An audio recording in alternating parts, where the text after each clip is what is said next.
Hello there, my lovely gentle viewers, and welcome to my new segment, where I'll be taking a game's plot apart and reading between its lines to find noteworthy topics of geeky discussion. And for this first episode, I'll be dissecting through NieR and its less unorthodox way of doing philosophy and making it thought-provoking. So, let me proudly welcome you all to the first episode of Depth Perception. And you can go right ahead and call me a Kitsune Hawk wannabe ripoff if you're so inclined, because any comparison to the guy is like a compliment. But enough chit-chat, let's get this party started!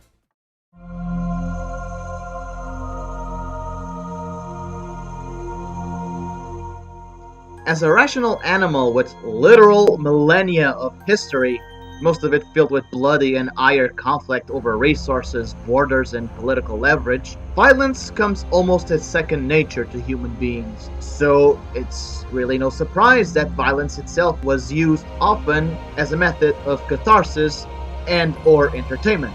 And it's no surprise that it still is used that way, but with more virtual bloodshed. However, as much as some members of our own species try to leave our violent ways behind us and strive to repress and deny this side of themselves, going to such strides as to condemn and outright prohibit any displays of violence in art, media, or even literature, and although using the unsightly and stomach-churning extremes of violence as a way to combat itself, it's very rare when we, as a social, rational animal, use violence to question violence as a primary and sole solution to a problem.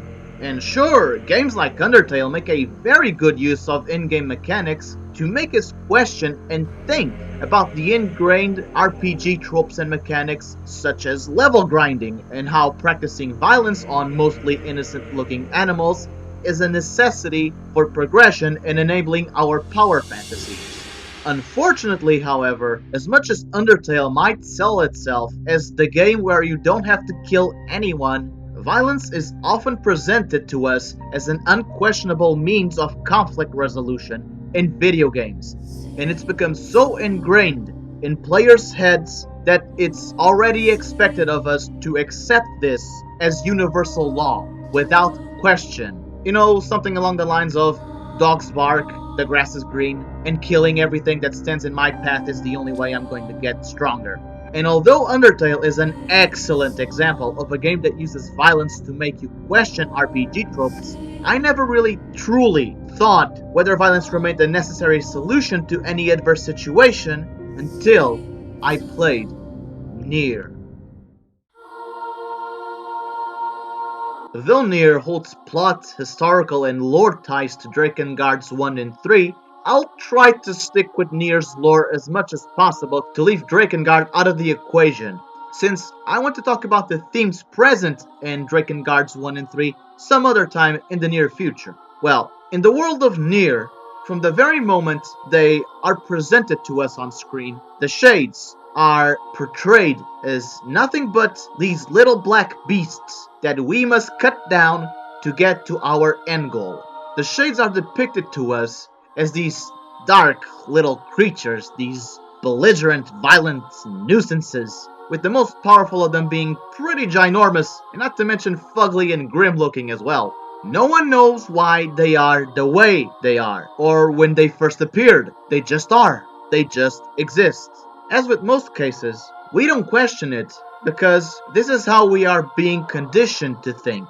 That, and the main character being viewed as this burly-ass middle-aged man that gets by doing odd jobs all over the place to take care of his terminally ill daughter, helps you pick a side and identify with the main character. Like in every game I've played, I kill these creatures because they were in my way, and I do this because I'm the hero. What else am I going to do? Befriend these things? However, NieR is a very special brand of game. One that, much like any game made by Yoko Taro, doesn't excite but disturbs. The more you play a Yoko Taro game, the more likely it will stay with you and linger in your head. It has a way of usurping your expectations and turns them on our heads, but in a good way. NieR both outlines and defies the notion of social morality, and the examples in this game are plentiful. If we take a moment to analyze them, we see from the very first hours of gameplay that we are offered a good versus evil narrative where we're given the legend of a hero that, with the legendary Book of Light, will exorcise the darkness from the land, aka Grimoire Weiss and Grimoire Noir, as Weiss is German for white, and Noir is French for black. As you can see, the allusions made from this point and its implications in our role in this tale are now more than transparent. Not to mention that the us versus them mentality regarding the shades is equal parts complicit in this choice of narrative misdirection. In one early example, during a side quest to rescue some old man's dog, we find the poor thing dead by the riverbed, surrounded by shades no less. And for all we know, the shades killed the dog, right? Wrong. Once we learn the truth behind the shades, the only thing that's clear is that this game has been playing us as much as we've been playing it. Towards the end of the game, you learn the truth about the shades. More than 1300 years in the past, also tying in with ending E from Drakengard, in a way to survive a worldwide spread of an incurable disease brought about by the grotesqueries queen otherworldly elements mixing in with our own atmosphere, the only solution that people found to escape this disease was to sever their human souls from their own bodies and leave the souls in stasis until a cure could be found. The replicants, meaning the bodies left without a soul, being immune to the effects of the disease, were given the task to fight the disease and keep the status quo. But, at some point however, they obtained consciousness, forgot their souls, and started building communities of their own. And even though they had no means of reproduction, androids were kept around to monitor and supervise these communities, to clone the replicant bodies whenever necessary and for as long as needed. But when the time came for the souls to be released, they retained their own consciousness and memories. So, for all intents and purposes, the shades are people. And I, as a player, have been killing people and leading the human race to extinction one soul at a time.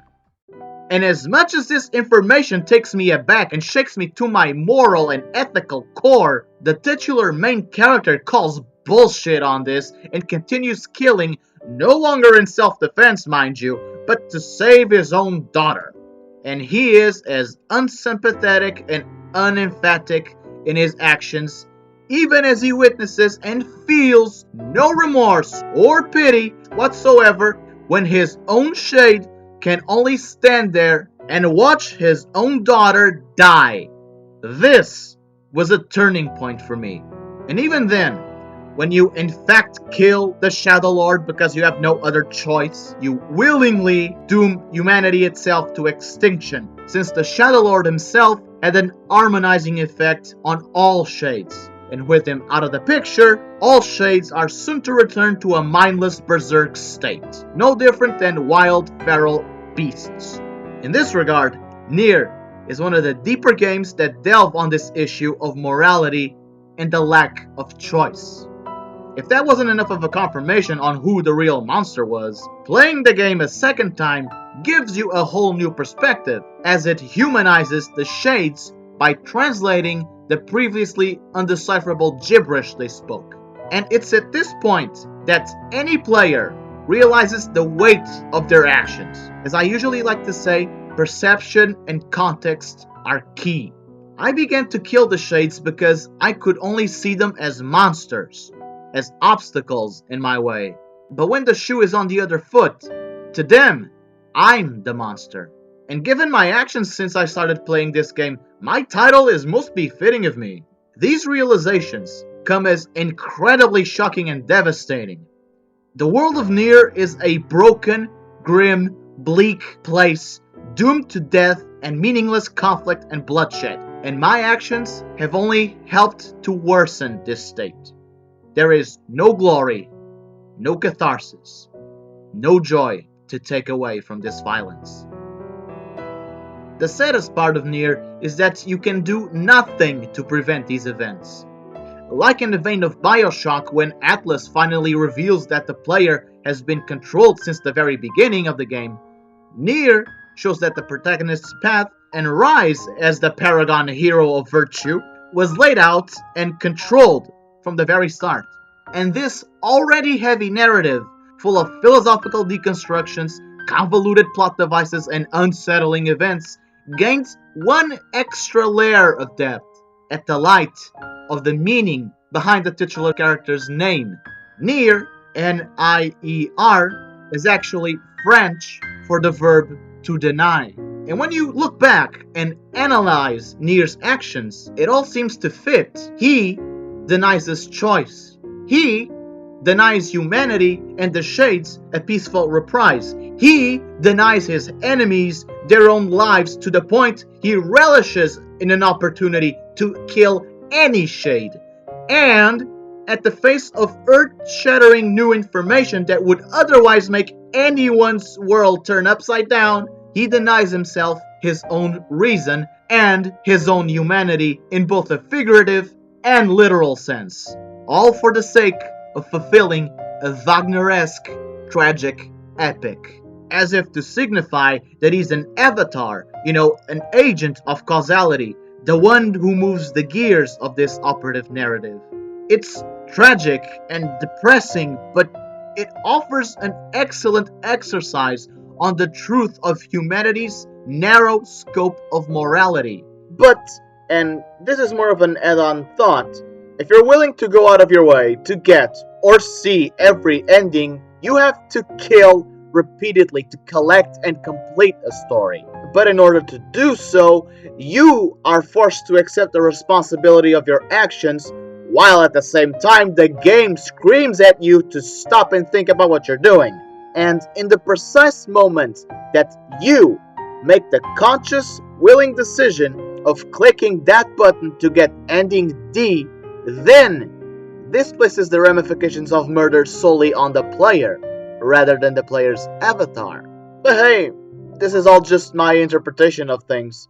And I guess it might be more telling about me that a video game world where violence was the only available answer but not the best one shook me to my very moral core. But then again, these are just the ramblings and musings of a gamer's restless, guilty mind.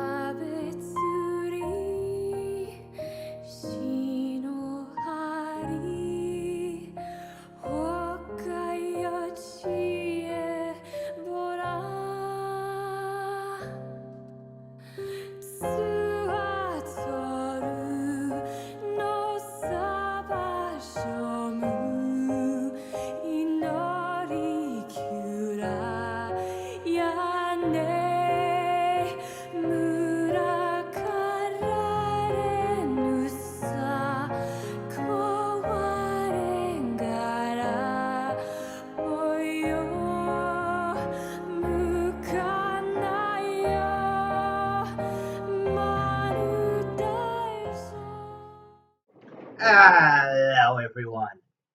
And how are y'all doing? What? What's with that look on your face? I got something in my. Oh, right, the hair. Oh, yeah. I guess it is a bit shocking, seeing as last time you saw me, I had a little more hair on me. It was a bit more lengthy, wouldn't you say? You like? I like. And if you're wondering what I did to my hair, well, I donated it to a cancer institution that makes wigs for little kids that suffer from cancer. And this is my oh so discreet way of raising attention to charity, as I try to convince you to do the same as I did. Is it working yet? But anyways, how'd you guys like my first swing at trying to generate discussion about video games and their underlying themes? I gotta say, I don't see these type of videos getting a lot of attention, but I still want to go through with them. So please give me any pointers you can to make these a lot more interesting and appealing to you guys. And yes, you can also leave a topic in the comment section. I mean, who knows? It might just inspire me to do a video on something I didn't know I wanted to do. And as always, my lovelies, this has been That Rusty Gamer, aka the Red Eye Hound, and I'll see you all next time. Bye! When his own shade can only stand there when his own stand this isn't JoJo's Bizarre Adventures. What the hell am I saying?